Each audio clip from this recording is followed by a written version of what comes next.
Good thing he didn't because even though we was friends, but if a mother pays you I got a bullet in my skull. And one of the best friends I had ever had in life is Pac. The FBI just dropped a bomb. And this time it isn't just another headline. It's the kind of revelation that rewrites history, reshapes legacies, and leaves the world of hip-hop holding its breath. We're talking about Kef D, the man long suspected of orchestrating the 1996 tragedy that took Shakur from us. But now the story isn't just about him. Because according to the latest reports, Kef D hasn't just confessed, he's named names. And the two figures now tangled in this web none other than Snoop Dogg and Diddy. That's right, the FBI's new evidence doesn't just implicate Kef D in a life sentence. Music, it allegedly ties Snoop and Diddy to the same fate. One conviction and the dominoes could fall for all three. The man put a lot of out there himself. So whether it's true or it's a lie, he got an answer for that. And in whatever his explanation is, we're going to see. But he said this. Let that sink in. Key D, the only man ever formally charged in Shakur's case, is suddenly the linchpin in a scenario that could send three of hip-hop's most iconic figures away for life. The timing couldn't be more explosive. Diddy is already behind bars serving his own sentence after a highly publicized legal battle. Snoop Dogg, a global icon, now finds his name whispered in the same breath as a decades-old conspiracy. Music and Keefe D, he's the man in the middle. The one who spent years oscillating between defiance and confession, between claiming innocence and detailing his own alleged role in interviews, memoirs, and police statements. But this time the stakes aren't just about his freedom. They're about who else might go down with him. We've seen this movie music before, or at least we thought we had. For years, the Shakur case has been a labyrinth of half-truths, retracted music statements, and shadowy figures pointing fingers at one another. But the FBI doesn't revisit a 30-year-old case on a whim. They don't uncover new evidence unless someone talked. And if Kef D is talking now, the question isn't just about what he's saying. It's about who he's implicating and why the authorities believe him this time. Because let's be clear, this isn't just another theory. This is a federal investigation with the power to reshape lives, careers, and the very narrative of hip-hop history. Other reason we asked everyone to be here today is obviously we are the new attorneys for Dwayne Davis in the Tupac case, now set for trial of February of next year. The reason in particular that we asked the media to be here is that obviously we're not trying the case in the media, but we want to establish better relations with the media. Now let's lay out the chessboard. Key is currently locked up awaiting a trial that's been delayed until February 2026, a trial that was supposed to be about his role alone, but the game has changed. Insiders claim that during recent interviews, Keefe D didn't just admit to his involvement. He allegedly pointed the finger at Diddy, resurrecting old rumors that the bad boy mogul once placed a staggering bounty on Shakur's life. And then there's Snoop Dogg, a name that surfaced in whispers for years but never with this kind of weight behind it. Suge Knight, the former death row chief serving his own prison term, has been vocal about his suspicions, even suggesting Snoop has a lot of explaining to do. But until now it was all speculation. Now music, it's part of an FBI file. Pac would have boxed him. Pac would have loved to beat his ass in the ring, raise some money and give it to the hood. The contradictions are as glaring as they are damning. Kef D has spent years oscillating between two stories. The man who orchestrated the tragedy and the man who claims he was framed. In a 2022 interview he called on Diddy to show some love, a plea that now reads like a veiled threat or a desperate cry for help. Then there's his jailhouse confession to ABC News where he tearfully proclaimed his innocence, insisting he was nowhere near Las Vegas that night. But if that's true, why did he spend years telling a different story in books, documentaries, and police interviews? And if he's lying now, who or what is he protecting?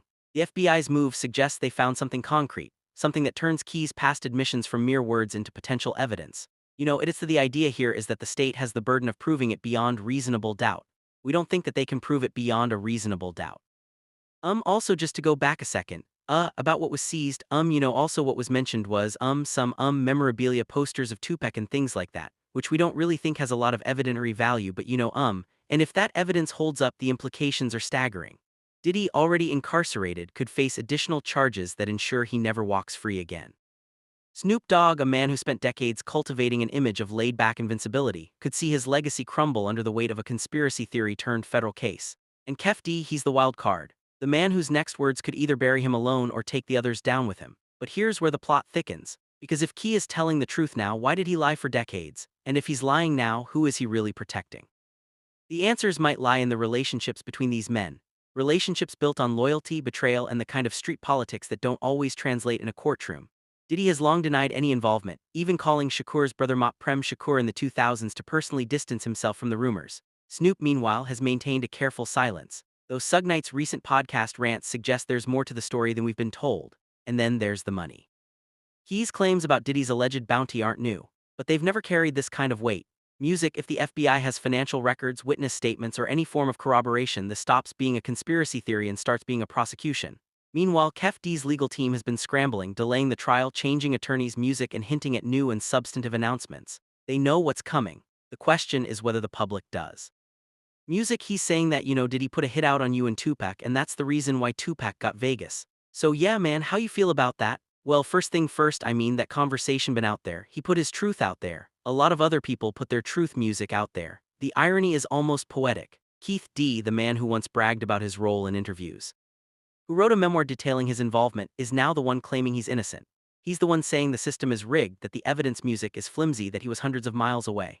But if that's true, why did he spend years telling a different story? Music, and if it's not true, why is he changing his tune now? The answers might lie in the FBI's files or in the deals being made behind music closed doors. Because let's not forget, Key isn't just fighting for his freedom. He's fighting for his life. A conviction on homicide charges in Nevada could mean life without parole. And if the FBI's evidence is as solid as they claim, he might be looking for a way out. A way that involves trading information for leniency. That's how these cases often play out. One man flips and the others fall like dominoes. The only question is who's willing to talk and what they're willing to say. Are you surprised to know that this is where Diddy's life has ended up at the moment? Am I surprised at that? Are you surprised that he's currently sitting in a prison? No. Music, and then there's the wild card. Suge Knight, the former death row chief, currently serving 28 years for a separate incident, has been eerily quiet about Key's arrest. He's refused to testify, Music calling Keefe D an old friend, someone he played football with as a kid. But his recent podcast comments suggest he knows more than he's letting on. If Suge starts Music talking, if he confirms the rumors, the whispers, the old street tailies, this case could explode in ways we haven't even imagined. Music, but here's what we haven't talked about yet. Because while the world is focused on Kef D, Diddy, and Snoop, there's another layer to this story. One that involves power, influence, and the kind of connections that don't show up in police reports. Diddy's legal team has already dismissed the allegations as fabricated attempts to extort windfall payments. Snoop's camp hasn't commented at all. But in the world of hip-hop, silence can be just as damning as a confession. And then there's the timing. Key's trial was delayed until 2026, Music giving his legal team more time to prepare, but also giving the prosecution more time to build their case. There was a great deal of documents that were taken. In Mr. Wilson's initial press conference, he had stated that our client is presumed innocent, and that's obviously a constitutional protection that every defendant enjoys. However, he had said that just recently they had come upon evidence that they felt basically corroborated their theory of the case and had made reference to this search warrant. Meanwhile, Diddy is already behind bars, serving a sentence that could be extended if new charges are filed.